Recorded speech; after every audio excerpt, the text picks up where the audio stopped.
नमस्कार शेतकरी मित्रांनो, स्वागत आहे तुमचं या यूट्यूब चॅनलमध्ये। एकंदरीत आपण जर पाहिलं तर अनेक शेतकरी बांधवांना नुकसान भरपाई जी अतिवृष्टी नुकसान भरपाई आली याचे जे पैसे आहेत ते नेमकं कुठं आले की नाही या संदर्भात शेतकऱ्यांना अडचणी आहेत। तर या संदर्भात आपण माहिती देऊ। व्हिडिओला सुरू लाईक करा, चॅनलला सबस्क्राईब करायला विसरू नका।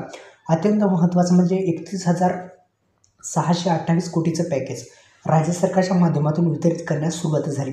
त्यावेळेस शेतकऱ्यांचे आपण काय केलं, तलाठ्याकडे डायरेक्टली व्हीके नंबर येत असतात, ते व्हीके नंबर आले आणि सरकारच्या माध्यमातून यावर्षी जी EKYC आहे ती करण्यास मुभा दिली। म्हणजे EKYC केली नसेल तरी हप्ते जे पैसे आहेत ते पडू लागले। EKYC करण्याची अतिवृष्टीची गरज नव्हती, कारण की आपली जी फार्मर आयडी आहे त्यानुसार पैसे वाटप होत होते।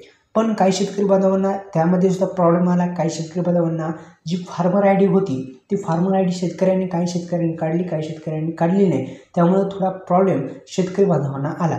त्यानुसार आपण जर पाहिलं तर एकंदरीत जो आपण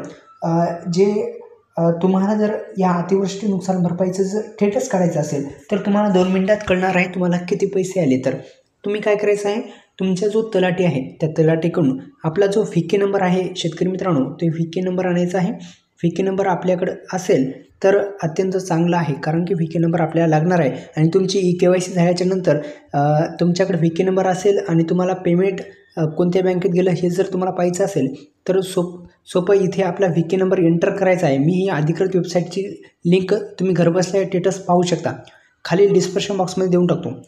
तर अशा पद्धतीचे व्हीके नंबर इथे टाकायचा आणि सबमिट केल्याच्यानंतर तुमचं स्टेटस इथं तुम्हाला दिसणार आहे। अशा सोप्या पद्धतीने तुम्ही स्टेटस काढू शकता। या यूट्यूब चॅनलला सबस्क्राईब केले असेल तर सर्वांनी सबस्क्राईब करायचं आहे। धन्यवाद।